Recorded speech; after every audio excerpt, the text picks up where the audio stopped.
Tuan-tuan, tuan-tuan dan puan-puan sidang jemaah Tafaqquh Fiddin Masjid Hasanah yang dirahmati Allah Subhanahu Wa Taala sekalian. Alhamdulillah, pertama dan selamanya kita merafakkan setinggi kesyukuran kehadrat Allah Subhanahu Wa Taala kerana dengan limpah kurnianya pada pagi ini dapat kita bersama lagi insya-Allah setelah kita bercuti hampir 3 minggu. Dan alhamdulillah kita masih lagi diberikan kesihatan, diberikan peluang nyawa untuk sama-sama kita memperbaiki diri kita. Ini dari sudut kefahaman yang mana kefahaman ini akan membuahkan kepada amalan, sekaligus memperbaiki amalan kita insya-Allah. Baik, tuan-tuan dan puan-puan yang dirahmati Allah Subhanahu Wa Taala, pada hari ini kita sambung tadabbur kita, sesi tadabbur online yang mana kita masih lagi berada di dalam tadabbur surah Yasin. Saya pun tak ingat dah siri yang keberapa. Jadi saya padamlah siri. Saya ingat mungkin yang ke-6 ataupun yang ke-7 mungkin. Baik. Jadi pada pertemuan yang lalu telah kita sebutkan berkaitan dengan ayat-ayat yang menceritakan tentang ashabul qaryah, dan kemudian kita membawa kisah daripada pemuda hujung kota, bagaimana pengakhiran kehidupannya dan bagaimana Allah Subhanahu Wa Taala telah membinasakan umat-umat ataupun ashabul qaryah ini sendiri disebabkan mereka telah mengingkari apa yang dibawa oleh para rasul, dan mereka mengancam membunuh para rasul, dan mereka telah pun membunuh lelaki hujung kota itu. Jadi Allah Subhanahu Wa Taala menghancurkan ataupun membinasakan penduduk ashabul qaryah ini tanpa ada bantuan daripada sesiapa. Walaupun memang Allah Subhanahu Wa Taala tak perlukan bantuan, cuma Allah Subhanahu Wa Taala tidak menghantar pun jundum minas sama, wama anzalna ala qaumihi min ba'dihi min jundin minas sama. Ini Allah Subhanahu Wa Taala tidak pun menghantar tentera-tentera daripada langit. Ini kita sebut sebagai satu penghinaan. Ibarat seolah bahasanya Allah sendiri turun padang. Jadi nak membinasakan mereka. Jadi nak menunjukkan kepada besarnya kemurkaan Allah Subhanahu Wa Taala kepada mereka. Dan Allah Subhanahu Wa Taala mendatangkan in kanat illa sayhatan wahidatan fa idahum khamidun. Ya, ini Allah Subhanahu Wa Taala mendatangkan satu bunyi yang kuat, dan sekali je datang ibarat bunyi letupan, bunyi letupan. Dan disebabkan bunyi letupan ni, mereka ini fa idahum khamidun. Jadi saya telah sebutkan pada pertemuan yang lalu pada ayat yang ke-30, ayat 29 ni, fa idahum khamidun, makna khamidun ini iaitu mereka ini api. Kalau kita ibaratkan mereka ini adalah api, bila api marak ni, jadi kita timbuskan api itu dengan kain basahan sebagai contoh. Walaupun api itu terpadam, tetapi dia punya abu dia ataupun yang membentuk api yang berbentuk kepada menjadi arang itu, dia tidak habis terbakar. Yang itu beza perkataan khamidun dengan khumud dengan humud. Yang ini mungkin boleh tuan-tuan kalau ada rakaman boleh tonton semula perbahasan tentang ayat 29 ini. Cuma nak ceritanya kenapa Allah Subhanahu Wa Taala guna khamidun, kerana membiarkan seolah ada bara api itu yang mana boleh dihidupkan semula bara itu, dan ia terbakar semula. Dan bila ianya berlaku, iaitu ketika mana waktu mereka dikumpulkan semula, wa in kullul lamma jami'ul ladaina muhtarun, ini dikumpulkan semula. Jadi sebelum itu Allah Subhanahu Wa Taala telah memberikan peringatan Alam yarau kam ahlakna qablahum minal quruni annahum ilaihim la yarji'un. Ya, ini tidakkah mereka mengetahui berapa banyak umat yang telah kami binasakan sebelum mereka? Umat-umat yang telah binasa itu tidak akan kembali lagi kepada mereka, bahkan akan kembali kepada Allah Subhanahu Wa Taala untuk menerima balasan. Jadi di sini kita dapati bahawa ketika mana Allah Subhanahu Wa Taala menyebutkan tentang aspek sejarah dan kisah sejarah dalam Al-Quran, ini tidak bermakna sejarah itu hanya sebuah penceritaan. Tetapi di dalam sejarah itu perlu diambil iktibar supaya ia tidak berulang lagi dan supaya ia juga menjadi salah satu daripada jalan hidayah Allah Subhanahu Wa Taala. Sebagaimana yang kita sebutkan, saya ulang lagi, dan pada ayat yang ke-9 dalam mukadimah surah Yasin dulu, Allah Subhanahu Wa Taala sebut waja'alna min baini aydihim saddan wa min khalfihim sadda fa'aghshaynahum fahum la yubsirun. Ya, ini Allah Subhanahu Wa Taala menjadikan penghalang di hadapan mereka, di belakang mereka, dan mereka ini menutup fa'aghshaynahum, yakni daripada atas perkara yang turun, menunjukkan kepada jalan hidayah. Allah Subhanahu Wa Taala ini mempunyai tiga arah. Ini daripada arah depan, daripada arah belakang dan daripada arah atas. Daripada arah depan kita sebutkan segala nikmat yang Allah Subhanahu Wa Taala tunjukkan di hadapan mata kita untuk kita melihatnya. Benda yang belakang adalah peristiwa-peristiwa sejarah, yang mana peristiwa sejarah ini kita dengar. Belakang kita tak nampak. Tapi kalau orang panggil kita daripada belakang, kita boleh dengar. Belakang. Dan perkara yang turun daripada atas adalah wahyu daripada Allah Subhanahu Wa Taala. Jadi Allah Subhanahu Wa Taala mengakhiri kisah ini dengan Allah Subhanahu Wa Taala menyebutkan wa in kullul lamma jami'ul ladaina muhdarun. Ya, ini semua yang telah dibinasakan, yang ini daripada kaum-kaum yang terdahulu. Jadi dalam ayat 32 ini juga menunjukkan bahawa kaum-kaum yang binasa, kalau kita kait dengan ayat 31, kaum-kaum yang binasa ni, yang mengundang kemurkaan Allah Subhanahu Wa Taala ni, mereka akan jami'ul ladaina. Mereka ini akan berkumpul sekali di tempat perbicaraan. Ini bermakna orang-orang yang beriman yang mana Allah Subhanahu Wa Taala akan kumpulkan mereka di bawah naungan Allah Subhanahu Wa Taala. Manakala orang-orang yang dibinasakan, yang mana mendapat kemurkaan Allah Subhanahu Wa Taala, pada waktu ini mereka juga akan dikumpulkan sekali. Pada waktu inilah berlaku di dalam Al-Quran, Allah Subhanahu Wa Taala menyebutkan bahawa kaum-kaum ataupun generasi-generasi itu dia saling menyalahkan. Generasi yang awal, dan yang ibu punya ni boleh ni earphone ni generasi yang ni yang dah kemudian putus-putus ni. Generasi yang kemudian menyalahkan generasi yang awal, kerana generasi awal lah yang menyebabkan mereka tersesat. Generasi yang awal menyalahkan generasi kemudian. Ini kenapa mereka mengikut kesesatan yang dilakukan.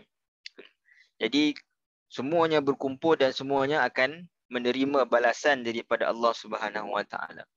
Baik, sebelum kita pergi kepada ayat yang ke-33, kalau ayat yang saya bacakan tadi pada ayat yang ke-9, kita tengok Allah Subhanahu Wa Taala menyebutkan tentang jalan hidayah ini bermula daripada depan. Ini sesuatu yang berada di hadapan. Waja'alna min baini aydihim saddan wa min khalfihim saddan fa'aghshaynahum fahum la yubsirun. Maknanya daripada depan, belakang, atas. Tapi ketika mana Allah Subhanahu Wa Taala membawakan penerangan dalam Al-Quran, Allah menyebutkan tentang peristiwa sejarah terlebih dahulu berbanding nikmat yang di hadapan. Kerana pada ayat 33 ini dan seterusnya, Allah Subhanahu Wa Taala menceritakan tentang penciptaan langit dan juga bumi. Makna kata Allah Subhanahu Wa Taala suruh lihat langit dan juga bumi. Ini benda yang berada di hadapan kita, yang berada di pada mata kita. Persoalannya, kenapa Allah Subhanahu Wa Taala membawakan peristiwa sejarah terlebih dahulu, kemudian Allah Subhanahu Wa Taala mendatangkan penciptaan, ayat-ayat berkaitan dengan penciptaan. Sedangkan dalam ayat yang ke-9 Allah Subhanahu Wa Taala cerita, yang ini sebutkan dari sudut susunan. Tuan-tuan dan puan-puan, dari sudut susunan perkataan, susunan ayat, taqdim wa ta'khir, yang ini permula yang mana didahulukan dan yang mana dikemudiankan itu dia ada sebabnya. Tidak saja-saja Allah Subhanahu Wa Taala mendahulukan sesuatu dan Allah Subhanahu Wa Taala mengakhirkan sesuatu. Dia ada sebab dia.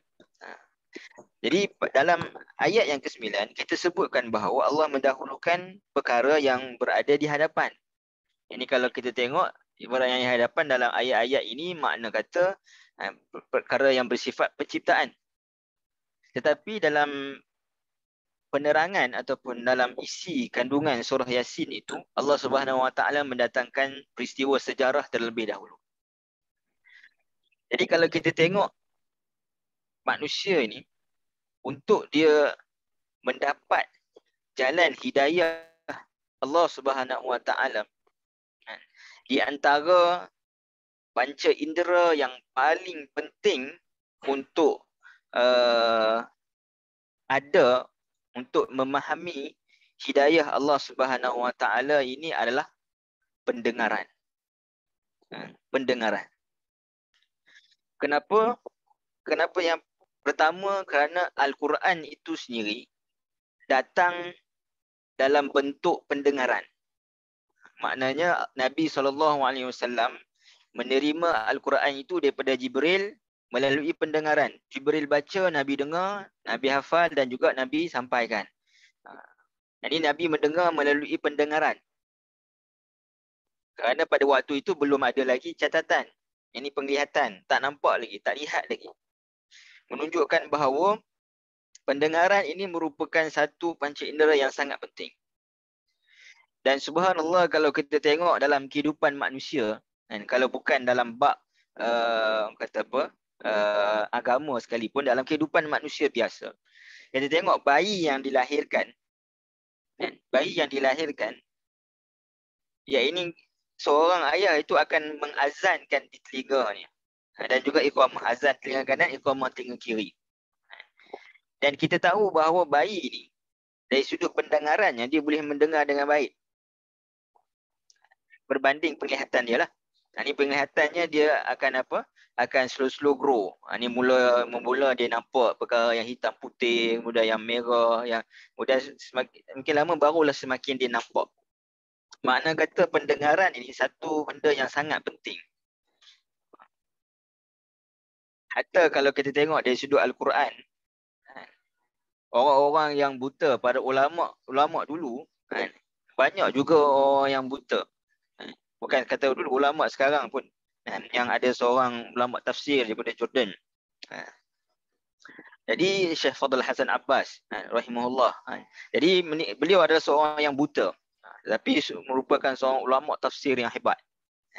Dia sebutkan pendengaran ni satu panca indera yang penting. Kemudian barulah disebutkan tentang penglihatan. Sebab itu kalau kita tengok dalam Al-Quran, sama ada Allah Subhanahu Wa Taala nak menyebutkan tentang panca indera yang digunakan pada jalan yang baik ataupun panca indera yang digunakan pada jalan yang buruk, maka Allah Subhanahu Wa Taala selalu mendahulukan pendengaran berbanding penglihatan. Ini Allah Subhanahu Wa Taala sebut ulaikal ladzina la'anahumullah fa asammahum wa a'ma absarahum. Jadi kalau Allah Subhanahu Wa Taala menyebutkan laknat Allah Subhanahu Wa Taala kepada orang-orang yang kufur dan ingkar perintah Allah, yang kufur dan ingkar risalah Nabi sallallahu alaihi wasallam, fa asammahum. Mereka ini orang yang pekak, wa a'ma absarahum, dan mereka ini orang yang buta. Kerana pendengaran ini merupakan satu panca indera yang penting ketika mana nak mengenal hidayah. Kerana pada waktu itu orang-orang Arab ini mereka mempunyai kemahiran dari sudut bahasa. Penglihatan di sudut hasad. Bila mereka mendengar saja Nabi SAW membacakan ayat-ayat Quran, jadi sebab itu antaranya Walid bin Mughirah, bila didengar dia kata ini bukan kata-kata manusia. Jadi pendengaran dia tu menyebabkan tersentak. Jadi mudah untuk mendapatkan hidayah Allah Subhanahu Wa Taala. Adapun nikmat yang berada di hadapan, yang ini dihayati melalui cara penglihatan. Ini Allah Subhanahu Wa Taala sebut dalam surah Furqan. Ini ketika mana menceritakan tentang ibadur rahman, yakni orang yang baik pun Allah kata walladzina idza dzukiru biayati rabbihim lam yakhirru 'alaiha summan wa umyanan. Allah puji orang-orang yang mana mengambil peringatan daripada ayat-ayat Allah Subhanahu Wa Taala ini pun Allah kata mereka ini tidaklah mendengar ayat-ayat itu dalam keadaan pekak dan juga buta. Jadi sejarah adalah kita sebut tadi benda yang berada di belakang. Jadi kalau kita menghadap ke depan, jadi kita tak nampak benda yang di belakang. Jadi sejarah ini adalah peristiwa yang datangnya daripada masa lalu. Mungkin kita sendiri yang mana tidak dapat melihat sejarah itu. Alam yarau, Allah Subhanahu Wa Taala sebut dalam ayat tadi. Alam yarau kam ahlakna. Ini sejarah itu kadang-kadang kita tidak berada dalam sejarah tersebut. Tetapi kita mengetahui sejarah tersebut melalui cara pemberitahuan. Alam yarau. Sebab alam yarau ini bukan semata-mata bukankah kamu tidak melihat. Tapi berfikir. Sebab itu Allah Subhanahu Wa Taala sebut alam tara kaifafa kepada Nabi SAW. Sedangkan dalam cerita Ashabul Fil, Nabi SAW tidak menyaksikan peristiwa tersebut kerana Nabi belum dilahirkan. Jadi pentingnya pendengaran. Bila kita mendengar sesuatu berkaitan dengan ayat-ayat Allah Subhanahu Wa Taala, yakni bagaimana kita nak respon. Dan juga kita tengok Al-Quran ini ada perbahasan ulama yang mana menunjukkan bahawa adanya i'jaz dipanggil mukjizat dari sudut sima'i. Dan saya yakin tuan-tuan dan puan-puan juga pernah mengalami mukjizat dari sudut sima'i ini. Macam mana? Yakni kita dengar mungkin qari-qari yang kita suka bacaannya, Syekh Mishari ke Syekh Abdul Rahman Sudais ke dan sebagainya, ulama haramain yang lain. Ataupun kalau tuan-tuan dan puan-puan mungkin pergi ke umrah kan. Lama kita tak pergi umrah, mudah-mudahan Allah bagi kesempatan pada kita insya-Allah. Jadi pergi umrah, dengar imam masjid haram kalau bulan puasa, pergi bulan puasa, yang ini 8 rakaat baca 1 juzuk, panjang. Tapi kita boleh dengar dalam keadaan kadang-kadang kita juga menangis. Walaupun mungkin kita tak faham sangat pun apa ayat Quran yang disebutkan itu. Tapi nak sebutkan i'jaz sima'i itu, dengar tu menyebabkan hati rasa tenang. Maka sebab itu Allah Subhanahu Wa Taala mendahulukan perkara yang penting, iaitu berkaitan sejarah masa lalu kerana ia datang melalui cara pendengaran. Adapun pada ayat 33 dan seterusnya ini adalah mengenai penciptaan. Benda yang dapat dilihat melalui penglihatan. Cuma berbaki persoalan. Kenapa dalam ayat ke-9 Allah Subhanahu Wa Taala mendahulukan perkara yang di hadapan? Jadi kita dah jawab kalau dari sudut dalam surah Yasin, isi kandungan surah Yasin ini Allah Subhanahu Wa Taala mendahulukan sejarah kerana ia datang daripada pendengaran, benda yang lebih penting. Pendengaran, panca indera yang penting. Dan kemudian nikmat yang berada di hadapan yang dihayati melalui penglihatan. Tapi dalam ayat yang ke-9, kenapa Allah mendahulukan di hadapan? Kerana konteks ayat itu nak menceritakan tentang orang-orang yang litunzira qauman. Kita sebut dah yang nak menceritakan tentang orang-orang musyrikin. Jadi bila nak sebutkan orang musyrikin, apa nikmat yang didapati ataupun yang mereka terima sebelum daripada Al-Quran, Nabi SAW sendiri. Yang ini dengan mata kepala mereka melihat peribadi Nabi SAW sendiri. Jadi dalam sepatutnya peribadi yang mereka sendiri sanjung dan mereka gelar Al-Amin, mereka mempercayai dan mereka tak pernah mendustakannya, sepatutnya peribadi itu menjadi peribadi yang mereka mempercayai ketika mana Nabi SAW mendatangkan ayat Al-Quran. Maknanya kan mereka dah ada dari sudut penglihatan tu terlebih dahulu. Tapi kita semua umat manusia selepas daripada kewafatan Nabi SAW yang tak sempat bertemu dengan Nabi SAW, maka perkara yang paling penting untuk kita ketahui adalah ini sesuatu sejarah daripada masa lalu dan juga ayat-ayat Quran yang datang dalam bentuk pendengaran. Kemudian datang dalam bentuk penglihatan, nikmat dalam bentuk penglihatan. Baik. Allah Subhanahu Wa Taala menyebutkan pada ayat yang ke-33, Allah Subhanahu Wa Taala menyebutkan wa ayatul lahumul ardul maitatu ahyaynaha wa akhrajna minha habban faminhu ya'kulun. Dan dalil yang terang untuk mereka memahami kekuasaan dan kemurahan kami ialah bumi yang mati. Kami hidupkan dia serta kami keluarkan daripadanya biji-bijian. Maka daripada biji-bijian itu mereka makan. Baik. Yang pertama kalau kita tengok, Allah Subhanahu Wa Taala dalam ayat-ayat yang seterusnya ini, Allah Subhanahu Wa Taala akan menggunakan perkataan wa ayatun. Ayat, yang ini antara dalil yang terang untuk mereka. Jadi dari sudut terjemahan itu sendiri telah menyebutkan tentang makna dalil yang terang. Jadi dalil yang terang ni biasa dikaitkan dengan penglihatan. Jadi kita dapat melihat ini di depan mata kita. Sebab terang di depan mata kita. Cuma dari sudut ayat, makna ayat sini, bukti ataupun dalil ini, dia ada dua bahagian. Satu yang kita sebutkan sebagai ayat maqru'ah. Ini ayat yang dibaca. Inilah Al-Quran sendiri. Yang mana Al-Quran itu datang melalui proses pendengaran. Dan ayatul kauniyah, iaitu ayat-ayat berkaitan dengan penciptaan Allah Subhanahu Wa Taala, yang mana ia dapat disaksikan dengan mata kita. Jadi ayat sini dia ada dua makna.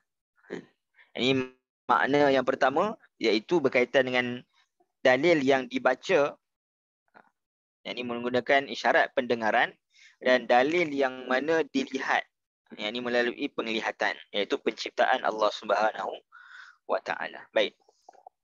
Apa kaitan? Sebab pada ayat yang ke-33 ini seolah dia kelompok ayat yang lain. Yang ini selepas daripada cerita Allah Subhanahu Wa Taala mengakhiri cerita orang-orang yang dimusnahkan dan dikumpulkan semula. Tetapi di antara satu ayat ataupun kelompok ayat itu dia tidak terpisah, dia ada perkaitannya. Jadi pada akhir ayat yang kita sebutkan, pada ayat yang ke-32, Allah Subhanahu Wa Taala sebut wa in kullu lamma jami'ul ladaina muhdarun. Yang mana dalam ayat itu dia memberikan isyarat kepada adanya hari kebangkitan. Ia nak menunjukkan bahawa ia pasti berlaku walaupun mereka mengingkarinya. Kerana semua manusia pada waktu itu akan dihimpunkan. Kemudian Allah Subhanahu Wa Taala mendatangkan wa ayatul lahumul ardul maitatu ahyaynaha. Yang ini ayat ini sendiri bukan semata-mata nak menceritakan tentang Allah menghidupkan bumi yang telah mati, tapi nak menyebutkan manusia yang mati pun Allah Subhanahu Wa Taala mampu menghidupkan. Ini dikaitkan dengan ayat sebelumnya nak menunjukkan bahawa kebenaran adanya hari kiamat dan adanya hari kebangkitan. Kalau bumi ini yang mana penciptaannya itu lebih sukar, langit dan bumi ini penciptaannya itu lebih sukar berbanding penciptaan manusia. Boleh Allah Subhanahu Wa Taala hidupkan bumi ini yang telah mati, maka lebih mudah Allah Subhanahu Wa Taala nak menghidupkan manusia yang telah mati. Kalau bumi yang telah mati Allah mampu menghidupkannya semula, walhal penciptaan bumi ini lebih susah berbanding penciptaan manusia, lebih susah pada maknanya, lebih susah pada kita. Ini kompleks kan, dari sudut penciptaan bumi, yang ini berkaitan dengan ilmu astronomi, ilmu geologi, berkaitan dengan apa yang berada dalam bumi, apa yang berada di kaitan dengan alam semestanya, lebih sukar nak difahami. Tetapi dalam keadaan itu Allah Subhanahu Wa Taala mampu menghidupkannya semula, ini kan pula manusia yang lebih mudah penciptaannya bagi Allah Subhanahu Wa Taala, maka Allah juga mampu menghidupkan manusia semula untuk kali yang kedua. Jadi pada ayat yang ke-33 ini, mula pada ayat 33 sehingga ayat yang ke-44 ini, Allah Subhanahu Wa Taala akan menceritakan tentang ayat-ayat yang bersifat sains. Kalau sebelum ni ayat bersifat sejarah, kali ini adalah ayat-ayat yang bersifat sains. Tetapi sains dalam Al-Quran juga seperti mana sejarah dalam Al-Quran. Yang ini kalau sejarah bukan semata-mata nak menceritakan tentang kisah-kisah orang yang terdahulu, sains dalam Al-Quran juga bukan semata-mata nak menceritakan tentang sains. Kerana tujuan utama penurunan Al-Quran itu adalah nak menunjukkan jalan hidayah kepada manusia. Hudan linnas, hudan lil muttaqin. Apa bezanya?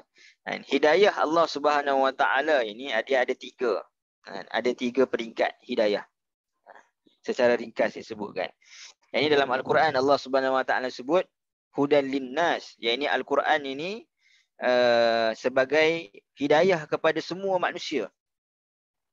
Apa makna hidayah kepada semua manusia? Yang ini hidayah untuk Allah Subhanahu Wa Taala lorongkan ataupun nampakkan jalan-jalan kebaikan, jalan-jalan kebenaran. Sebab itu sains dalam Al-Quran antara perkara yang banyak menyebabkan saintis-saintis barat yang mana mereka ini convert ataupun kembali kepada fitrah. Ayatnya lebih sesuai, iaitu mereka masuk ke dalam Islam kerana mereka mengkaji tentang peristiwa ataupun perkara-perkara yang berbentuk saintifik. Antara yang masyhur, antaranya seorang ahli sains daripada Perancis, tak silap nama beliau Maurice Bucaille. Yang ni boleh Google di internet, Maurice Bucaille. Jadi dia juga ada buku berkaitan dengan ijaz, yang ni mukjizat sains di dalam Al-Quran. Jadi dia antara orang yang mengkaji tentang mumia Fir'aun. Dan dia sangat terkejut. Yang ini dalam surah Yunus, Allah Subhanahu Wa Taala telah pun menyebutkan bahawa Allah Subhanahu Wa Taala akan seolah menjaga jasad Fir'aun itu untuk menjadi bukti kepada orang-orang yang seterusnya tentang bentuk keingkaran yang Allah mampu hapuskan. Dalam surah Yunus Allah Subhanahu Wa Taala disebutkan. Jadi disebabkan itu dia memeluk Islam. Kerana dia kata kitab ini mustahil manusia yang tulis. Kerana pada zaman Nabi SAW, ayat-ayat berkaitan dengan sains ini, yang ini tidak begitu difahami berbanding zaman kita sekarang ini. Ayat sains lebih difahami dengan adanya pembuktian kajian. Tetapi apa yang saya nak sebutkan, ayat-ayat sains ini bukan hanya nak menceritakan tentang saintifiknya Al-Quran, tetapi nak membawa manusia untuk kenal di manakah jalan kebenaran dan juga jalan kebaikan. Ini yang pertama, hudan yang pertama tadi, hudan linnas. Dan ada juga hudan, jalan hidayah ini yang disebutkan hudan lil muttaqin. Ayat yang kedua surah Al-Baqarah yang menunjukkan kepada hidayah. Yang pertama tadi hidayatul irsyad dia panggil. Hidayah irsyad ni maknanya hidayah untuk menunjukkan ataupun melorongkan jalan yang baik, jalan yang buruk. Ataupun nak memperkenalkan jalan kebenaran. Yang kedua disebut hidayah, yang kedua adalah hidayah yang kedua adalah hidayatul taufiq.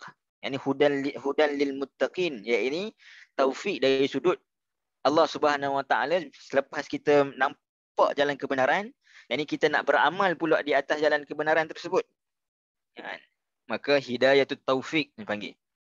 Jadi hidayatul taufiq ini kebiasaannya kita dapati daripada ayat-ayat Al-Quran. Peringatan. Dan kemudian yang paling tinggi hidayah yang disebut sebagai hidayatus sabat. Hidayatus sabat ini hidayah ketetapan. Yang ini bukan sekadar kita dilorongkan jalan yang baik, tapi kita diberikan taufik dari sudut kita beramal, dan bukan sekadar kita diberikan taufik untuk beramal, tetapi kita dikekalkan di atas jalan yang lurus, hidayatus sabat. Sebab itu selalu kita kena minta ihdinas siratal mustaqim. Sedangkan kita dah Islam dah pun. Kita dah beriman dah. Kerana hidayah yang paling tinggi yang kita nak, iaitulah hidayatus sabat. Yang ini berada kekal terus berada di atas jalan yang lurus. Sebagaimana Allah Subhanahu Wa Taala sebutkan kepada pemuda Ashabul Kahfi. Wazidnahum huda. Dan Allah Subhanahu Wa Taala tambah lagi hidayah, menunjukkan kepada hidayatus sabat. Jadi sebab itu dalam Al-Quran, apa sahaja yang disebutkan dalam Al-Quran, sejarah ke, sains ke dan sebagainya yang disebutkan dalam Al-Quran, maka tujuan utamanya adalah untuk kembalikan manusia ataupun untuk memberi hidayah, membuka jalan hidayah kepada manusia. Ini bukan untuk sains semata-mata dan bukan untuk sejarah masa lampau semata-mata. Baik. Dalam cerita sejarah sebelum ini, ini sejarah Ashabul Qaryah sebelum ini, permasalahan utama mereka adalah berkaitan dengan mereka nak mengiktiraf Rasul itu. Yang ini mereka mengatakan kepada para Rasul itu, qalu ma antum illa basyarum misluna. Kamu ini manusia seperti mana kami je. Dan juga pengiktirafan mereka terhadap tauhid yang dibawa oleh Allah Subhanahu Wa Taala, yang dibawa oleh para nabi ini oleh Allah daripada Allah Subhanahu Wa Taala. Maka pada ayat yang ke-33 ini Allah nak menjelaskan tentang bukti-bukti ketuhanan, bukti-bukti tauhid Allah Subhanahu Wa Taala, yang mana pada ayat-ayat ini yang menceritakan tentang penciptaan, mustahil untuk ada dua Tuhan untuk menciptakan ataupun untuk mentadbir urusan. Kerana kalau ada dua Tuhan yang menciptakan, nanti nak sebutkan ayat-ayat sains ni, yang ni mustahil sesuatu itu boleh menunjukkan kalau ada dua Tuhan, yang ni menunjukkan kepada kekurangan Tuhan yang satu lagi. Kerana perlu ada dua orang yang mana melakukan ataupun dua Tuhan yang melakukan satu kerja. Yang ni penciptaan. Yang menunjukkan bahawa kedua-duanya kena saling melengkapi. Jadi mustahil untuk adanya syirik bagi Allah Subhanahu Wa Taala. Dari sudut pentadbiran, mustahil juga syirik. Kerana apa? Kerana kalaulah bumi ini ada dua Tuhan dalam pentadbiran, maka akan berlaku kepincangan. Ibarat kalau kita ada dalam satu organisasi ada dua ketua. Jadi satu nak macam ni, satu nak macam ni. Dan dua-dua pula berkuasa mutlak. Jadi menunjukkan ayat-ayat ini nak menyebutkan tentang ketauhidan kepada Allah Subhanahu Wa Taala. Baik. Jadi kalau kita tengok ayat ini, Allah Subhanahu Wa Taala sebutkan tadi, wa ayatul lahumul ardu. Jadi perkataan ardu ini dalam Al-Quran dia ada banyak maknanya. Tapi secara umumnya ia menunjukkan kepada makna bumi ataupun tanah. Bumi ini maknanya keseluruhan bumi ataupun tanah sahaja. Cuma kadang-kadang dalam Al-Quran ada ayat yang mana Allah Subhanahu Wa Taala menyebutkan bumi-bumi itu merujukkan kepada tempat yang tertentu. Dia ada ayat-ayat dia lah. Iaitu ada kadang-kadang Allah Subhanahu Wa Taala merujukkan kepada bumi Mesir. Kalau dalam kisah Nabi Musa alaihissalam, ada kadang-kadang dalam kisah hijrah, bumi itu menunjukkan kepada Madinah. Dalam kisah berkaitan dengan Makkah, Nabi SAW dikeluarkan daripada bumi. Yang ini menunjukkan bumi itu menunjukkan kepada Makkah dan sebagainya. Dan juga ada bumi yang dimaksudkan juga Ardul Muqaddasah, yang ini Palestin dan sebagainya. Baik. Ala kulli hal, secara umum makna bumi ini adalah bumi itu sendiri, dan juga ia merujukkan kepada tanah. Baik. Wa ayatul lahumul ardul maitatu. Perkataan maitah dalam Al-Quran Allah Subhanahu Wa Taala menyebutkan dua perkataan yang menunjukkan kepada satu kematian, ketandusan. Maitah, yang kita sebut mait.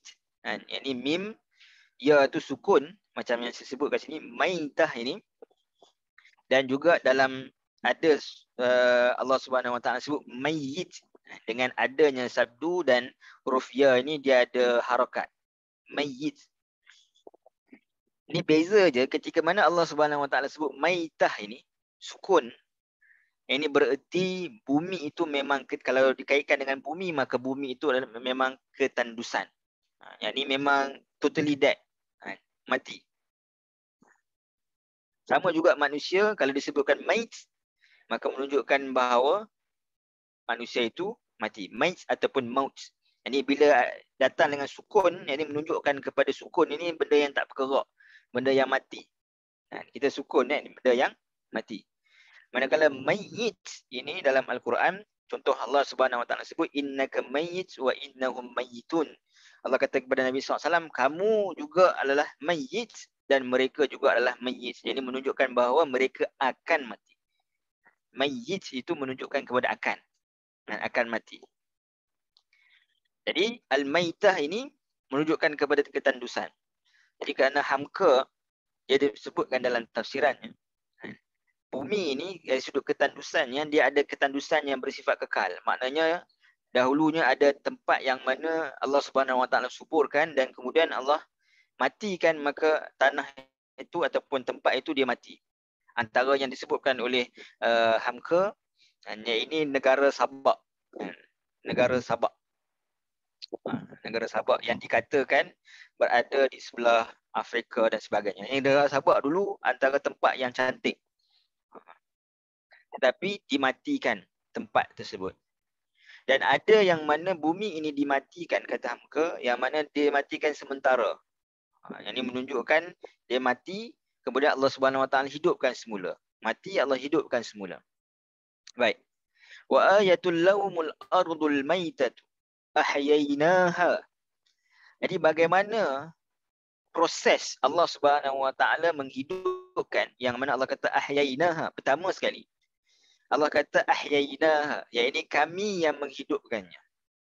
Ini bermakna walaupun nanti kita akan sebutkan dari sudut sainsnya, dia ada sebab-sebab bagaimana bumi itu boleh dihidupkan semula, tetapi sebab-sebab itu tidak akan berlaku melainkan adanya kekuasaan yang mana membantu untuk bumi itu hidup semula. Ini dipersetujui oleh orang barat sendiri. Ini kalau kita tengok sains, di sebalik proses menghidupkan bumi ni, ahyainaha itu, ini kalau ada tuan-tuan dan perempuan mungkin di pendengar di Bangi ini ramai daripada kalangan lecturer, profesor kan, yang mungkin kalau dalam bidang sains, kalau ada fakta-fakta yang menyalahi, saya mohon tegurlah. Saya sendiri memang bukan bidang sains, cuma baca-baca daripada penulisan ulama berkaitan dengan sains. Mungkin ada yang tepat, mungkin ada yang tak tepat. Baik.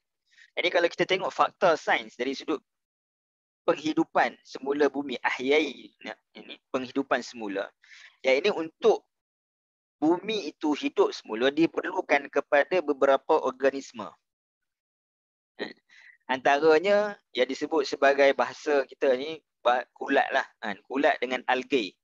Yang mana kedua-duanya ini memerlukan kepada sumber-sumber tenaga, sama ada cahaya ataupun air dan juga udara. Jadi algae ni dia perlukan cahaya, karbon dioksida dan juga nitrogen bagi melakukan proses fotosintesis. Dan kemudian dia menghasilkan oksigen. Mana kulat pula dia berperanan menyerap kelembapan dan menghasilkan enzim. Dan enzim inilah berfungsi untuk nutrisi tumbuhan. Adapun dari sudut cahaya matahari, air dan udara, yakni suhu yang panas, suhu yang sejuk, hujan berasid, ini membantu untuk memecahkan batu dan menambahkan, yakni batu di tempat kawasan yang tandus Yang ini banyak batu, maka bila hujan turun, hujan berasid, menyebabkan batu-batu itu akan berpecah. Akan pecah.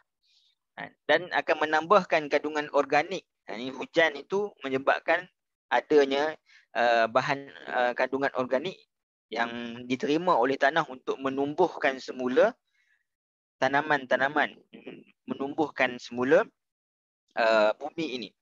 Lalu boleh menerima mikroorganisme yang baru seperti bakteria dan juga ulat. Ini ringkasan lah.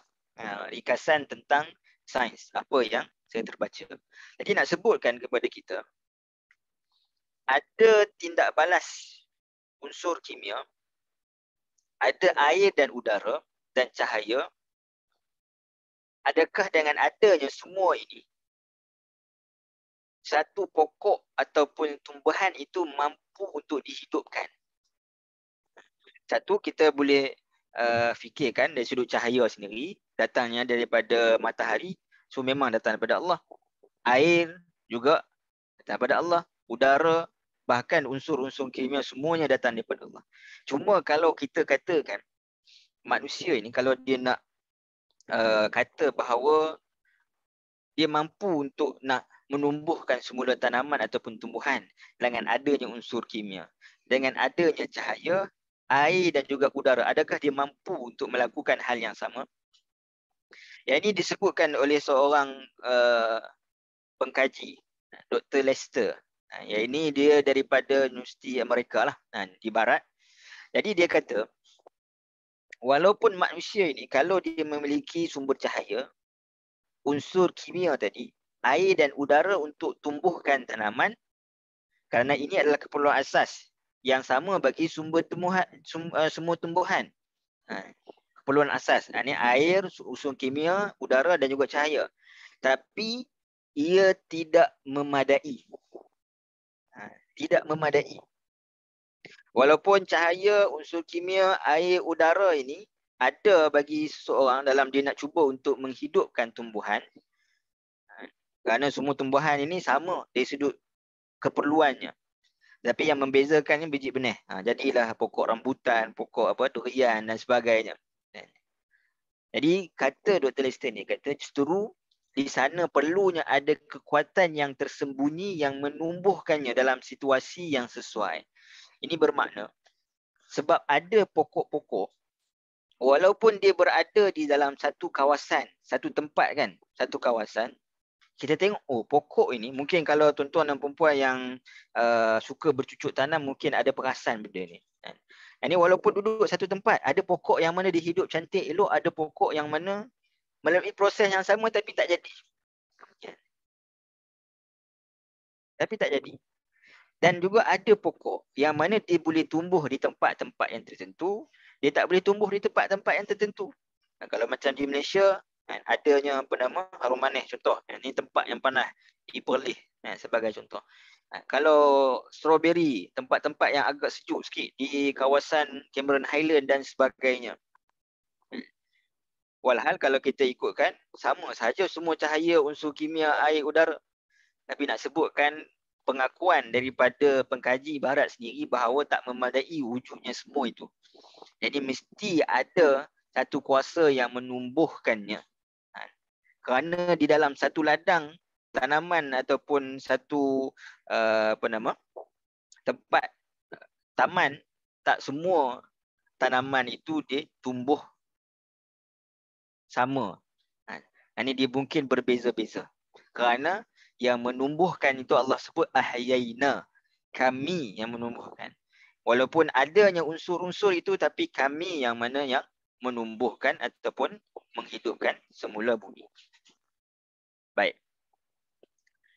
Jadi kenapa Allah Subhanahu Wa Taala menyebutkan ayat ini? Yang pertama, part yang pertama, wa ayatul lahumul ardul maitatu ahyainaha. Kita sebutkan tadi, antaranya Allah Subhanahu Wa Taala nak kaitkan dengan peristiwa hari kebangkitan. Jadi manusia itu akan dibangkitkan. Apa buktinya? Ini kalau kita tengok dalam Al-Quran, Allah Subhanahu Wa Taala mengaitkan manusia ini dengan tanah dan juga bumi. manusia ini ada berkaitan dengan tanah. Sebab apa manusia ini? Wallahu khalaqakum min turab. Mungkin kalau orang-orang terdahulu sukar nak faham. Ini kenapa kata manusia ini diciptakan daripada tanah. Jadi sedangkan manusia ini terjadi, yakni kita semua ni terjadi daripada proses pensenyawaan dan daripada air mani. Maka sekarang ini dapat kita fahami bahawa air mani itu pun terjadi melalui hasil pemakanan. Dan manusia ini pun dalam diri manusia ada unsur-unsur tanah. Kita makan tumbuhan, jadi kita makan haiwan yang makan tumbuhan. Jadi ada unsur tanah dalam diri manusia. Jadi manusia itu berkait dengan tanah. Tanah pula Allah Subhanahu Wa Taala sebutkan berkaitan dengan bumi. Allah kata huwa ansha'akum minal ardi. Saya sebut perkataan ardi tadi, dia menunjukkan kepada tanah. Dialah yang menjadikan kamu daripada bahan-bahan bumi. Jadi tanah ada kaitan dengan bumi. Manusia berkaitan dengan tanah, tanah berkaitan dengan bumi. So manusia juga ada berkaitan dengan bumi. Jadi Allah Subhanahu Wa Taala sebut Allah menghidupkan bumi. Maka ada juga perkaitannya, iaitu Allah Subhanahu Wa Taala boleh menghidupkan manusia juga. Contoh, Allah Subhanahu Wa Taala sebut bahawa penciptaan manusia dan Allah mengaitkan penciptaan manusia itu dengan hari kebangkitan. Jadi dari sudut kita nak kait ataupun dalam bahasa fiknya kita kata kita nak kiaskan. Yang ini Allah menciptakan bumi, nak kaitkan tentang Allah Subhanahu Wa Taala menghidupkan semula manusia. Menghidupkan bumi dan Allah Subhanahu Wa Taala menghidupkan manusia. Kemudian kita nak kaitkan dengan peristiwa hari kebangkitan. Ini penciptaan bumi ataupun penciptaan manusia ada kaitan dengan hari kebangkitan. Allah Subhanahu Wa Taala sebut secara jelas, Allah kata dalam surah Al-Hajj, ya ayyuhan nas in kuntum fi raibin minal ba'si fa inna khalaqnakum min turab. Jadi kenapa Allah Subhanahu Wa Taala kata wahai umat manusia, sekiranya kamu menaruh syak, ragu-ragu tentang kebangkitan makhluk hidup semula pada hari kiamat, maka perhatikanlah tingkatan kejadian manusia. Kerana sebenarnya kami telah menciptakan kamu daripada tanah. Jadi kenapa Allah kaitkan dengan penciptaan manusia ni dengan hari kebangkitan? Yang ini nak sebutkan kepada kita, Allah menciptakan manusia ni daripada tiada kepada ada. Mudah bagi Allah Subhanahu Wa Taala, maka lebih mudahlah bagi Allah Subhanahu Wa Taala nak membangunkan, hanya nak membangunkan semula penciptaan yang telah dimatikan. Dan kemudian Allah Subhanahu Wa Taala juga ada menyebutkan tentang hari kebangkitan itu pasti. Dan secara direct Allah kata ia berkaitan dengan seperti penghidupan semula bumi. Allah kata wa min ayatihi annaka taral arda khashi'atan fa idza anzalna 'alayha al-ma'a tahzat wa rabat. Innal ladzi ahyaha la muhyil mauta. Innahu ala kulli syai'in qadir. Dan di antara tanda kekuasaannya, engkau akan melihat bumi kosong sepi dalam keadaan kering dan tandus. Maka apabila kami menurunkan hujan menimpanya, ini masih sebagaimana ayat tadi. Ini bumi yang tandus, Allah turunkan ahyainaha, antaranya adalah Allah menurunkan hujan. Bergeraklah tanah serta suburlah tanamannya. Jadi apa kaitan Allah nak ceritakan ayat berkaitan dengan bumi, penghidupan bumi ini? Allah Subhanahu Wa Taala sebut sesungguhnya Allah menghidupkannya sudah tentu berkuasa menghidupkan makhluk-makhluk yang telah mati. Jadi apa yang saya sebutkan di sini, walaupun tadi kita sebut dari sudut sainsnya ayat Al-Quran itu, tetapi dia nak membawa maksud kepada jalan hidayah Allah Subhanahu Wa Taala, nak menceritakan tentang hari kebangkitan. Bahkan ia berkait dengan ayat yang sebelumnya yang kita sebutkan tadi, wa in kullul lamma jami'ul ladaina muhdarun. Ini menunjukkan bahawa semua orang akan dibangkitkan dan dikumpulkan. Ini menunjukkan bukti bahawa hari kebangkitan itu adalah benar. Kerana soal hari kebangkitan ini adalah soal yang selalu diingkari oleh orang musyrikin, musuh-musuh Islam. Maka Allah Subhanahu Wa Taala mendatangkan hujah secara akliyah, bukan sekadar hujah ayat-ayat Al-Quran, tetapi secara akli untuk kita berfikir tentang kekuasaan dan keesaan Allah Subhanahu wa taala. Baik.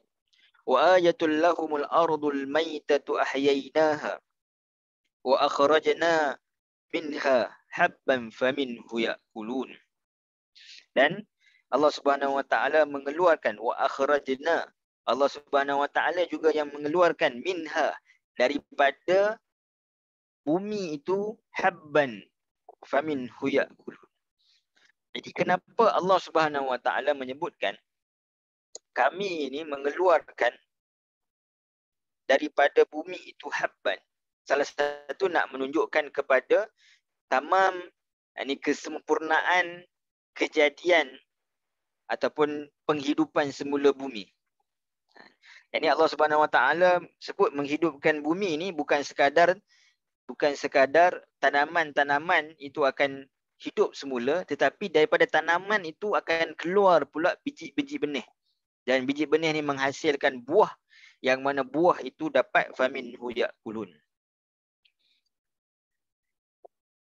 Kenapa Allah Subhanahu wa taala mendatangkan fasa ataupun ayat wa akhrajna minha habban faminhu ya'kulun? Sedangkan kalau Allah kata wa ayatul lahumul ardul maitatu ahyaynaha, sudah cukup untuk menyatakan bahawa benarnya hari kiamat dan benarnya akan hari kebangkitan dan benarnya manusia itu akan dibangunkan semula. Kerana manusia ini akan dihidupkan semula dengan makanan. Ini dalam kehidupan kita, ketika mana kita tidur, kita bangun, kita akan rasa lapar. Ini kita boleh hidup semula, ya ini apabila kita makan. Sebenarnya kalau orang yang tak ada makanan kan, yang ni berhari-hari tak ada makanan. Jadi rasa kalau dapat makan tu rasa macam hidup semula. Yang ni rasa cergas balik dan sebagainya. Ada kekuatan untuk meneruskan rutin harian itu. Allah Subhanahu wa taala sebut manusia ini dimatikan dan akan dihidupkan semula. Benda ini berlaku pada setiap hari kehidupan manusia, iaitu manusia ini tidur, yang ini dimatikan, dan kemudian manusia ini bangun dan manusia makan daripada apa yang Allah Subhanahu wa taala berikan rezeki. Dan Allah Subhanahu wa taala sebut itulah gambaran bagaimana Allah Subhanahu wa taala menghidupkan semula bumi yang telah mati dan Allah keluarkan makanan itu untuk manusia makan. Dan menariknya Allah Subhanahu wa taala sebut wa akhrajna minha habban.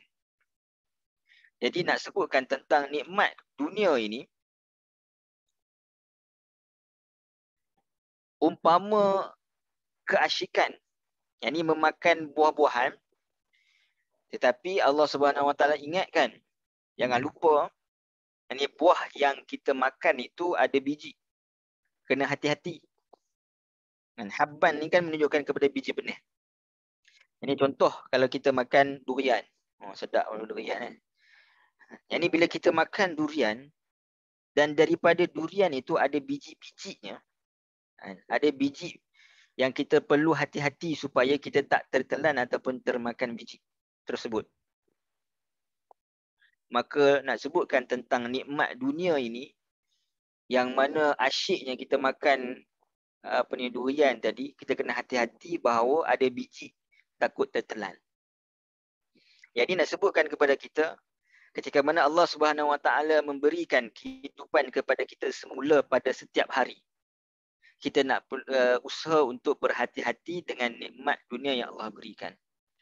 Kerana apa? Kerana sampai waktu mana kita dimatikan dan kita akan dibangunkan di hari akhirat kelak, kita akan melihat apa yang kita amalkan. Maka sebab itu dalam hadis yang dhaif disebutkan al-kayyisu man dana nafsuhu lima ba'dal maut, atau kama qala Nabi SAW. Ini orang yang bijak itu adalah orang yang mana dia beramal untuk benda yang, ataupun masa yang akan datang, yakni pada hari akhirat. Kerana apa? Dia berhati-hati. Ini ibarat kalau contoh kita naik kereta di atas highway contoh kan. Ini bila kita lalu atas highway ni bertentangan dengan kereta daripada jalan sebelah, dia angkat lampu apa high beam kat kita. Jadi bila dia angkat lampu high beam ni, boleh jadi dia angkat high beam tu sebab dia nak potong kereta depan dia. Tapi bila kita nampak high beam ni, kadang-kadang kita faham kan, dari maksud yang tersirat adalah kemungkinan ada roadblock ke, ada AES ke dan sebagainya. So kita pun berada dalam keadaan berhati-hati. Slow balik.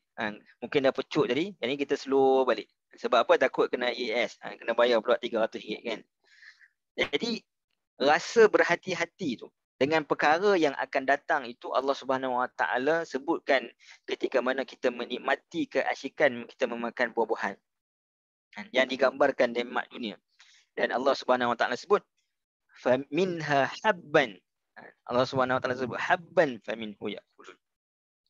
Dan biji benih ini juga, kenapa disebutkan biji benih? Tak disebutkan makanan yang lain. Yang mana yang boleh dimakan itu ibarat iman.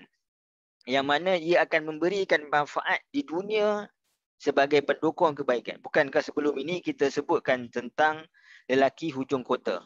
Kan? Dia sebutkan tentang lelaki hujung kota, bagaimana dalam jiwanya ada benih-benih keimanan yang menyebabkan dia menjadi pendukung kebaikan.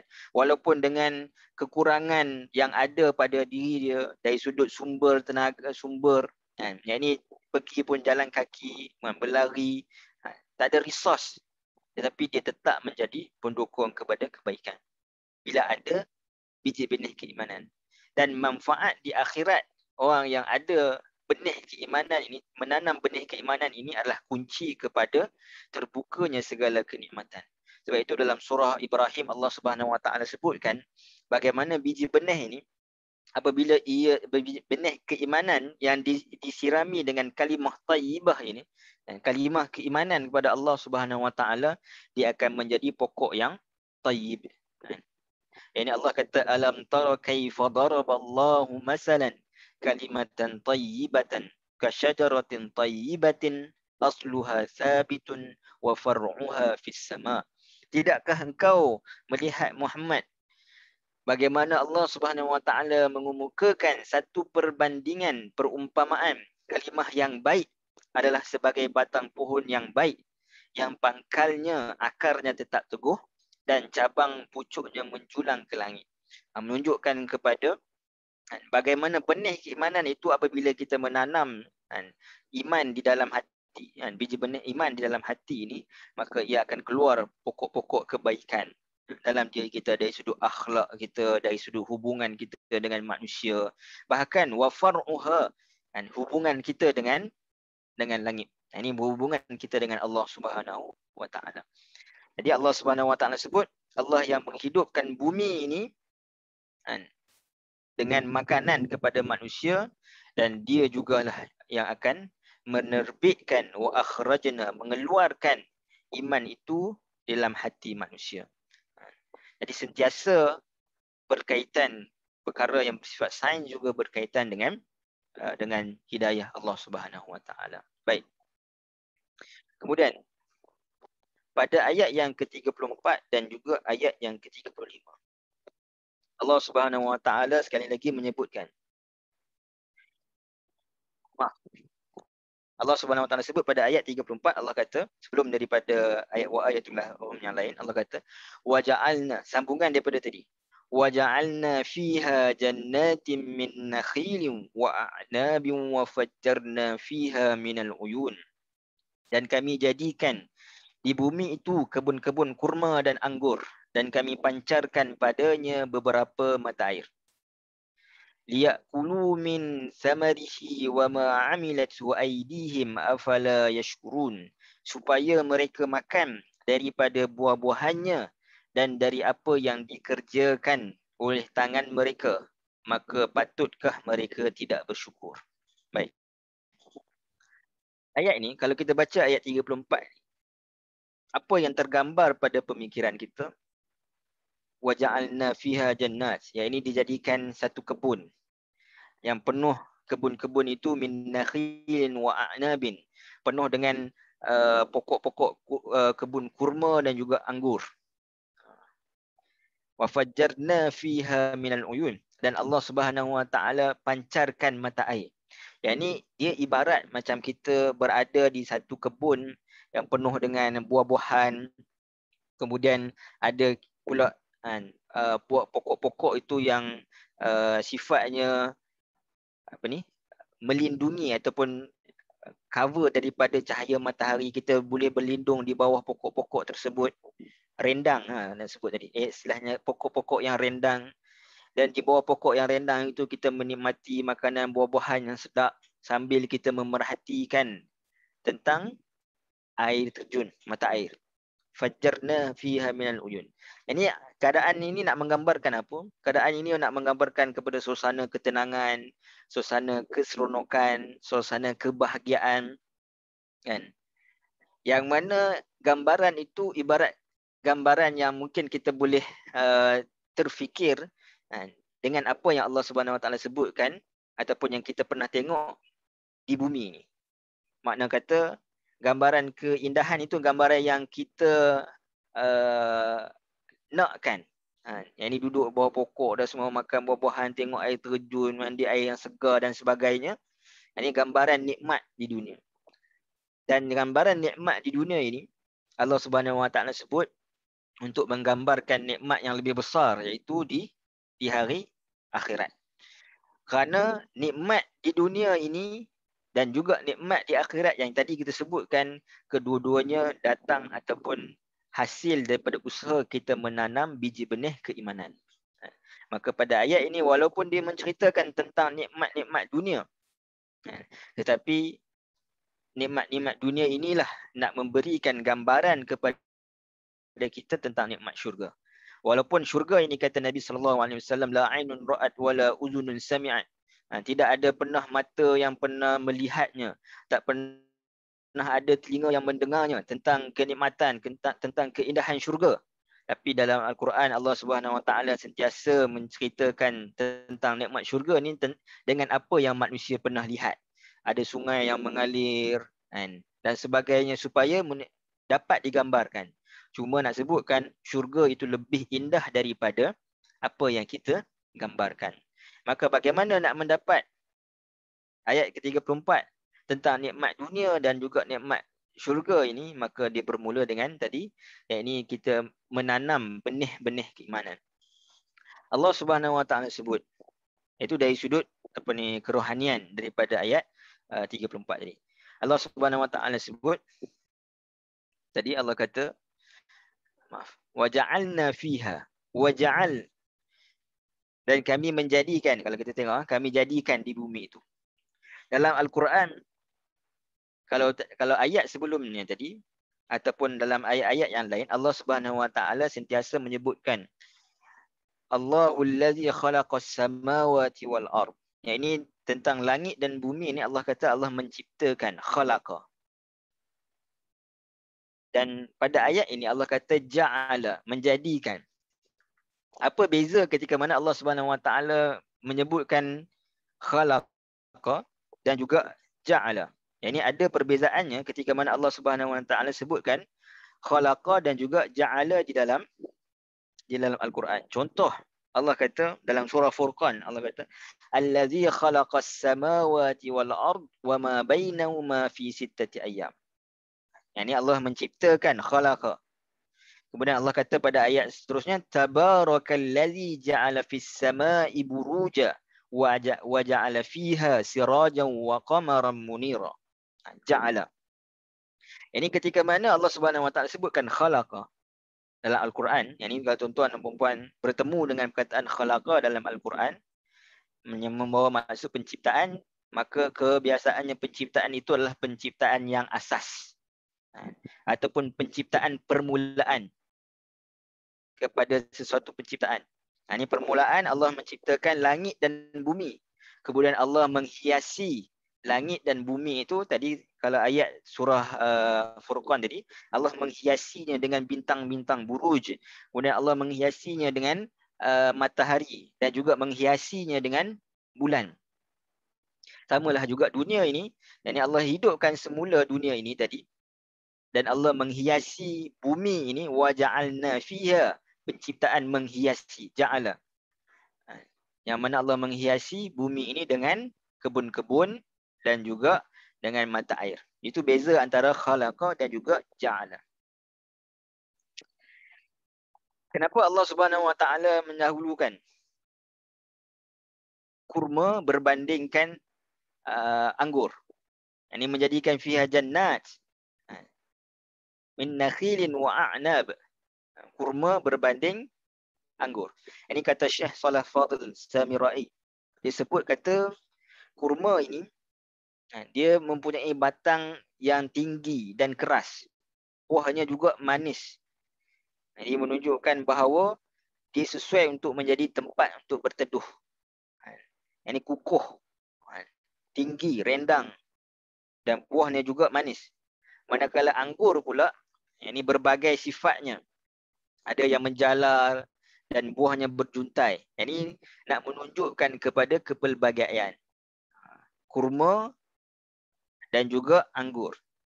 Kerana kurma dan anggur ini dapat difahami oleh masyarakat Arab ketika itu. Itu satu. Ini dari sudut Al-Quran ini datang. Ini difahami oleh masyarakat Arab. Dari sudut mereka ada kurma, ada anggur. Gambaran. Kita pun hari ini ada kurma, ada anggur. Tapi kenapa disebutkan kurma dan anggur? Dia menunjukkan kepada kepelbagaian. Ada yang jenis keras, ada yang jenis batang tinggi, ada yang jenis batang rendah, ada yang jenis buahnya sifatnya menjalar, ada yang jenis bercuntai dan sebagainya. Ini menunjukkan kepelbagaian. Bukan dalam syurga itu ada kurma dan anggur saja, tidak. Tapi menunjukkan kepada semua jenis benda ada yang dikumpulkan dengan kurma dan juga anggur. Kemudian Allah Subhanahu Wa Taala sebut wa fajjarna fiha minal uyun, dan Allah Subhanahu Wa Taala pancarkan daripadanya air terjun. Air yang dipancarkan itu wa fajjarna. Sekali lagi Allah kata wa fajjarna, iaitu kami yang mana memancarkan. Ini Allah Subhanahu Wa Taala. Bukan hasilan pada manusia sendiri, namun ada ketikanya ia datang daripada usaha manusia, tapi masih lagi Allah yang sediakan. Jadi ayat ini nak sebutkan tentang bagaimana air itu adalah daripada Allah Subhanahu Wa Taala. Sumbernya itu daripada Allah Subhanahu Wa Taala. Walaupun nanti Allah Subhanahu Wa Taala sebut pada ayat 35, yaqulu min samari, supaya mereka makan daripada buah-buahan, wa ma amilathu aydihim. Makna ma di sini dia ada dua makna. Kita tengok ni. Ma di sini dia ada dua makna, iaitu makna ma kalau dia merujuk kepada an-nafiyah. Ini maksudnya seperti mana dalam terjemahan ini tadi. Maaf tuan-tuan, saya tukar-tukar slide ni supaya kita nampak daripada terjemahan ni. Kita kata, disebutkan supaya mereka makan daripada buah-buahannya dari apa yang dikerjakan oleh tangan mereka. Yang ni dalam terjemahan ini seolahnya makna ma di situ adalah mausulah. Maknanya manusia itu ada peranannya dengan usaha. Apa yang dikerja. Ma itu menunjukkan apa yang dikerjakan. Kalau ma an-nafiyah bermakna liyakulu min samarihi, yakni supaya mereka makan daripada buah-buahannya, sedangkan tangan mereka itu tidak berbuat apa-apa. Wa ma amilat, tangan mereka itu tidak berbuat apa-apa. Yang ini menunjukkan kepada penafian daripada adanya campur tangan manusia untuk mengeluarkan air. Yang ini penafian yang menunjukkan bahawa rezeki itu adalah daripada Allah Subhanahu Wa Taala. Kalaupun ada campur tangan manusia, itu hanyalah kerana bentuk usaha. Kerana hakikat yang mengeluarkan air itu adalah Allah Subhanahu Wa Taala. Allah Subhanahu Wa Taala menjadikan air di laut, tapi nak sampaikan ke rumah kita, manakala manusia bina paip, bina longkang dan sebagainya, untuk manusia ni dapat. So ada manusia berperanan untuk sampaikan air ke dalam rumah kita, tetapi hakikatnya nak sebutkan air itu datang daripada Allah. Menyebutkan tentang rezeki secara keseluruhan. Ini rezeki itu hakikatnya datang daripada Allah. Manusia ada peranannya. Ma'amilatu aidihim, apa yang mereka kerjakan ada peranan. Ini perlukan kepada usaha. Jadi nak sebutkan kepada kita, walaupun pada ayat 34 ini Allah ceritakan tentang dunia nak menggambarkan nikmat syurga, tetapi dalam kehidupan dunia juga kita tak boleh mensia-siakan. Kerana ladang akhirat itu adalah dunia. Yani ad-dunya mazra'atul akhirah. Kata hukama. Dunia ini adalah ladang bagi akhirat. Maka tadi kita kena tanam biji benih yang kita sebutkan tadi. Kita sabar menanam keimanan dalam diri kita dan kita akan menuaikan hasil itu di akhirat kelak. Dan Allah Subhanahu Wa Taala sebutkan air ini tadi dan juga rezeki itu secara umumnya. Allah kata air itu datangnya daripada Allah Subhanahu Wa Taala. Dia perlu dimanfaatkan untuk tujuan bersyukur. Afala yashkurun, Allah kata. Dan kita tengok dalam Al-Quran, ketika mana Allah Subhanahu Wa Taala sebutkan tentang Al-Quran dalam surah Al-Baqarah dalam bulan Ramadan. Syahrul Ramadan allazi unzila fihi al-Quran hudan lin-nas wa bayyinatin minal huda wal furqan. Ini bulan Ramadan Allah turunkan Al-Quran. Yang mana Al-Quran pada ayat bulan Ramadan ini, dia ibarat seperti mana air. Kenapa? Ramadan itu, Ramadan ini menunjukkan kepada kepanasan. Asal daripada perkataan Ramadan ni, Ramadan menunjukkan kepada hangat, panas. Jadi kalau tuan-tuan dan puan pernah pergi ke Makkah, buat umrah pada musim Ramadan, tahulah betapa panasnya. Saya pernah pergi tahun 2011. Ni rasa panas tu macam orang kata apa? Bahang yang sangat panas. Suhu sampai dekat 50. Rasa panas tu. Jadi nak sebutkan ketika mana manusia ini berada dalam kepanasan dan juga kehangatan, apa yang mereka harapkan turun daripada langit? Sudah tentulah air, hujan. Tapi Allah kata syahrul Ramadan allazi, untuk tukarkan mindset bagaimana seorang itu memerlukan air dalam kehidupan diri dia, maka Allah turunkan Al-Quran pada bulan Ramadan, menunjukkan bahawa begitulah manusia memerlukan Al-Quran dalam kehidupan untuk dimanfaatkan. Hudan linnas wa bayyinatin minal huda wal furqan, untuk dimanfaatkan. Dan apa tujuan daripada Al-Quran ini diturunkan? Menariknya Allah SWT sebut dalam surah Baqarah ayat 185 tu, Allah kata la'allakum tashkurun. La'allakum tashkurun. Yang ini agar kamu bersyukur dengan nikmat hidayah daripada Al-Quran. Jadi nak sebutkan bagaimana Allah SWT dalam ayat ni, Allah kata air itu yang mana Allah Subhanahu Wa Taala pancarkan, kami yang pancarkan untuk manusia, bukan sekadar dapat minum air, daripada air itu akan juga tumbuhkan tanaman-tanaman. Ya'kulu min samarihi. Tanaman yang mana akan menghasilkan buah. Manusia akan makan daripadanya. Manusia akan mengambil manfaat daripadanya. Tapi dalam keadaan makan, minum, hal dunia pun manusia mengambil manfaat, tapi manusia tidak bersyukur. Ini kan pula lagi Al-Quran yang mana penting untuk dimanfaatkan, dan tujuan daripada penurunan Al-Quran itu adalah untuk mencapai syukur kepada Allah Subhanahu Wa Taala. Selalu kita sebut dalam bulan Ramadan ni, antara yang kita nak capai ini adalah takwa. La'allakum tattaqun. Sedangkan ada juga yang Allah Subhanahu Wa Taala sebut la'allakum tashkurun.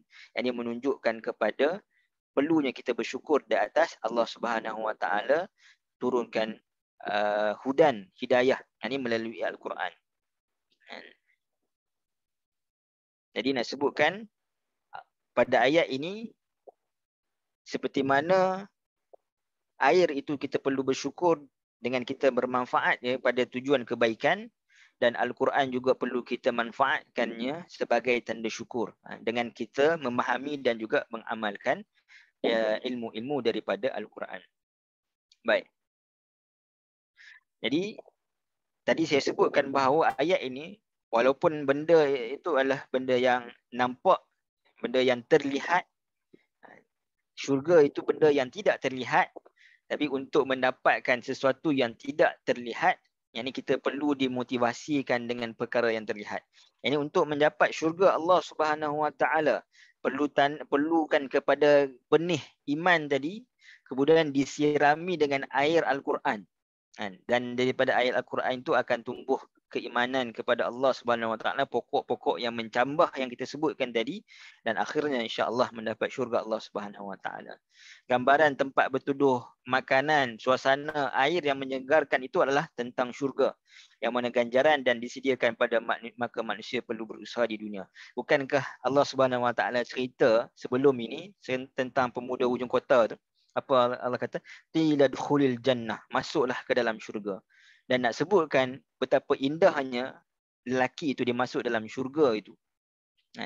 Yang mana syurga itu bagaimana suasananya? Suasananya itu seperti mana yang disebutkan pada ayat 34 dan juga ayat 35 ni. Tapi apa usaha yang dilakukan oleh lelaki itu tadi? Pemuda hujung kota tu.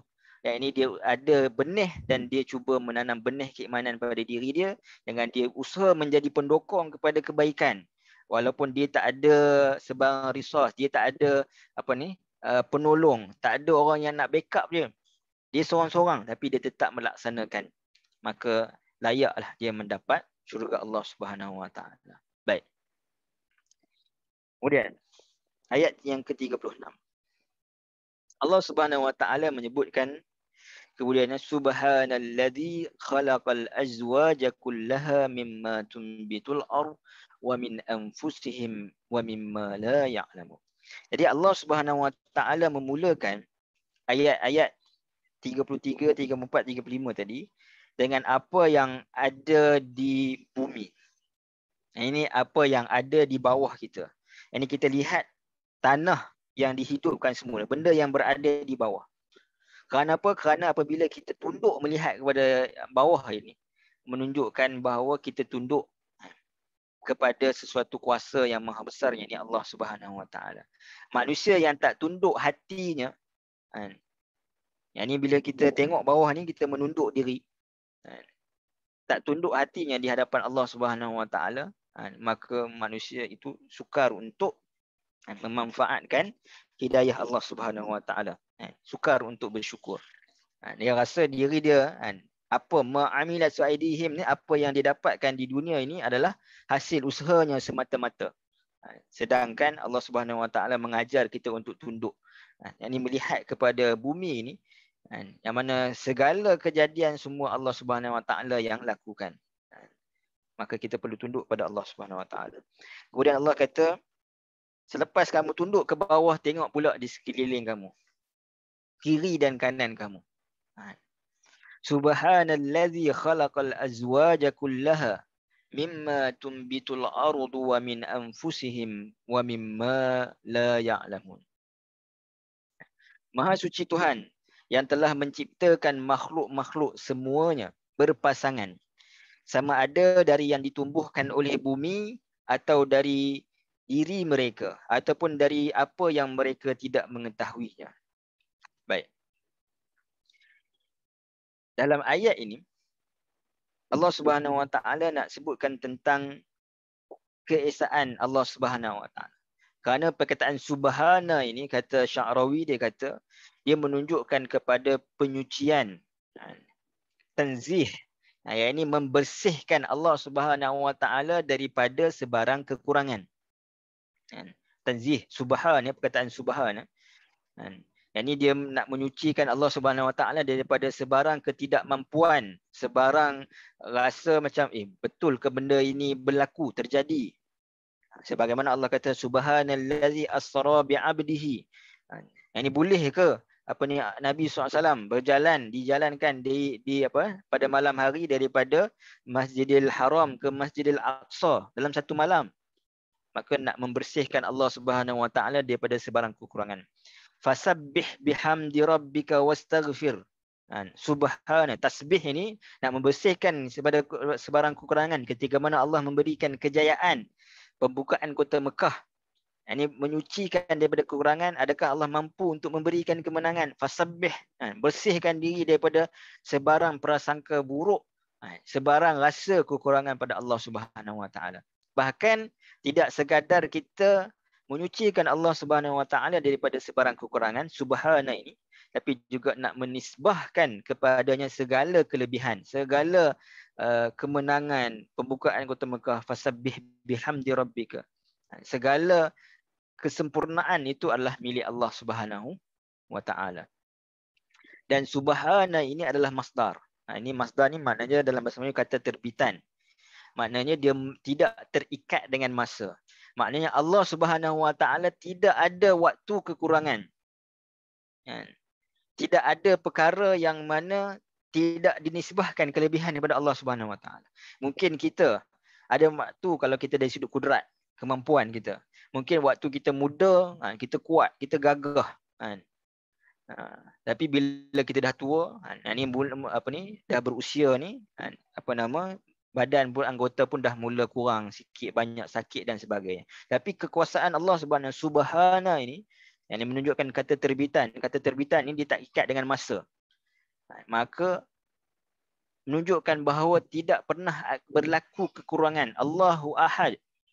Jadi tidak pernah berlaku kekurangan dulu, kini dan selamanya. Dan segala kelebihan itu tidaklah patut dinisbahkan selain daripada Allah Subhanahu wa taala. Subhana.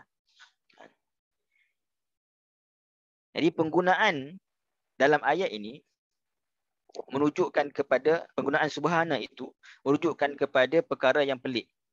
Pelik ni maksudnya perkara yang ajaib lah, yang manusia rasa pelik pada pandangan manusia, sebagaimana yang saya sebutkan tadi tentang peristiwa Isra' Mi'raj tu, subhanalladzi asra, dan juga nak menunjukkan kepada satu benda yang agung dan juga benda yang besar. Dalam konteks ayat ini, apa benda yang agung, apa yang benda yang besar? Ini keagungan Allah Subhanahu wa taala adalah Allah ini Maha Esa. Setiap sesuatu daripada selain daripada Allah Subhanahu wa taala memiliki pasangan. Apa yang peliknya? Kerana kebiasaan pasangan kita lelaki dan juga wanita walaupun berbeza pasangan ni, berlawanan dari sudut sifat-sifatnya lelaki dan wanita kan. Sampai ada buku lelaki daripada Mars, perempuan daripada Venus. Yang ini bezanya manusia ini, pasangan itu, tetapi pasangan itu saling memerlukan. Walaupun terdapat banyak perbezaan, tapi perbezaan itu bukan penghalang untuk manusia ini saling memerlukan di antara satu sama lain. Dan nak menunjukkan juga Allah Subhana tidak memerlukan kepada sesiapa. Baik, dari sudut berpasangan ini, manusia ini tidak akan tahu manusia ini perlu berpasangan kecuali selepas daripada Allah Subhanahu wa taala menyatakan. Jadi dalam ayat ini subhanallazi, ini Allah Subhanahu wa taala subhanallazi khalaqa. Allah menciptakan perkara yang asas, yakni menciptakan perkara permulaan. Khalaqal azwaj, yakni dalam dunia ini perkara permulaan itu nak melahirkan anak-anak tu macam mana? Yakni perlukan diciptakan ada lelaki dan juga ada perempuan. Ini benda yang berpasangan. Pasangan ini, khalaqal azwaj ini bukan hanya pasangan lelaki dan perempuan. Ini bukan hanya jantina. Tetapi nak menunjukkan azwaj ini adalah keperluan di antara satu sama lain. Kadang-kadang macam contoh tumbuhan. Allah kata tentang subhanallazi khalaqal azwaja kullaha mimma tunbitul.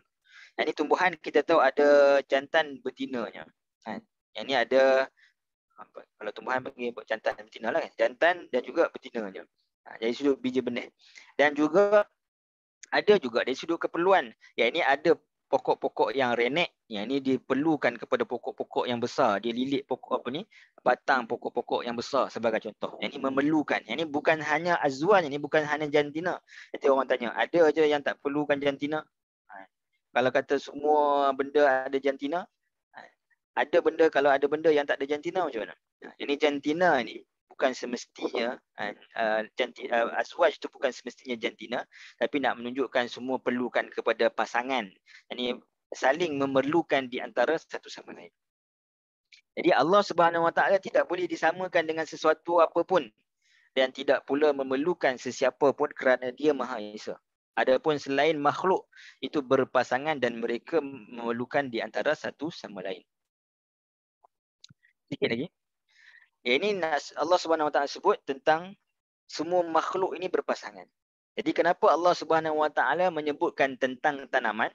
Kalau kata subhanallazi khalaqal azwaja kullaha mimma tunbitul ard, Kemudian wa min anfusihim. Kenapa didahulukan tanaman kemudian pada manusia? Kerana konteks ayat ini adalah ayat ayat yang nak menceritakan tentang wa ayatul lahumul ard. Cerita tentang bumi. Maka Allah mendahulukan tentang tanaman. Dan daripada tanaman itu, siapa yang nak bermanfaat daripada tanaman itu? Maka antaranya pasangan manusia. Kemudian kepada siapa ia dimanfaatkan? Iaitu wa min anfusihim. Di tumbuhan ini diketahui adanya jantina. Dan sebahagiannya perlukan sebahagian yang lain.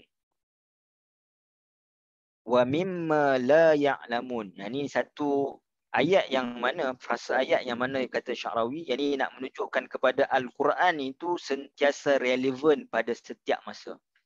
Kerana wa mimma la ya'lamun ini mungkin terlalu banyak perkara yang manusia tak ketahui pada waktu itu.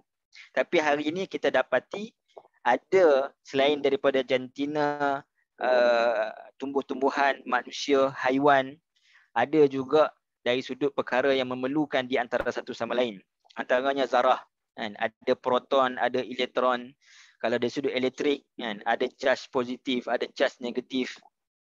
Bakteria dalam badan manusia, kan? Ada bakteria yang baik, ada bakteria yang buruk, kan? Dalam badan manusia kan ada bakteria.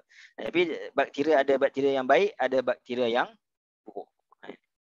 Maka ayat ini subhanallazi khalaqal azwaja kullaha ini adalah ayat yang nak menafikan adanya syirik bagi Allah Subhanahu wa taala. Kata Hasan al-Banna, jika banyak Tuhan akan menimbulkan kerosakan. Macam saya sebutkan tadi. Kalau nak sebutkan banyaknya Tuhan, masing-masing semua ada kepala sendiri. Jadi akan berlaku kerosakan kalau semua je berfungsi. Kalau kalau ada yang tak berfungsi pun akan melakukan kerosakan juga, sebab masing-masing dia ada peranan masing-masing. Macam kerja kan, kita ada department. Kalau ada department yang tak berfungsi, mungkin tergandala department yang lain. Maka mustahillah Allah Subhanahu wa taala itu mempunyai pasangan dan memerlukan kepada sesuatu yang lain, kerana dialah sumber kepada semua perkara-perkara tadi yang disebutkan sebelumnya juga, iaitu Allah Subhanahu wa taala yang menghidupkan bumi, ahyainaha, akhrajna, khalaqna, fajjarna. Semua yang Allah Subhanahu wa taala sumber daripada segala sumber yang ada pada di muka bumi. Dan Allah Subhanahu wa taala subhana, yang mana tidak ada pasangan.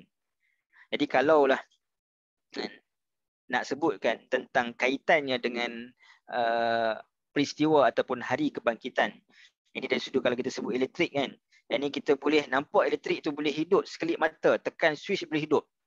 Maka lebih lagi lah Allah Subhanahu wa taala nak menghidupkan manusia lebih mudah bagi Allah Subhanahu wa taala. Jadi saya rasa mungkin sekadar tu ayat yang kita bincangkan, sampai pada ayat ke-35, 36 maaf, yang ini kita akan sambung kemudiannya beberapa ayat-ayat sains yang lain, dan juga apa kaitannya dari sudut kerohanian pada pertemuan yang akan datang. Aku qauli hadza wa astaghfirullah li wa lakum. Saya tengok dalam ruang ni tak ada soalan. Ada yang nak tanya soalan? Ada yang nak tanya soalan ke? Ataupun nak tegur saya ke? Ada yang kesilapan?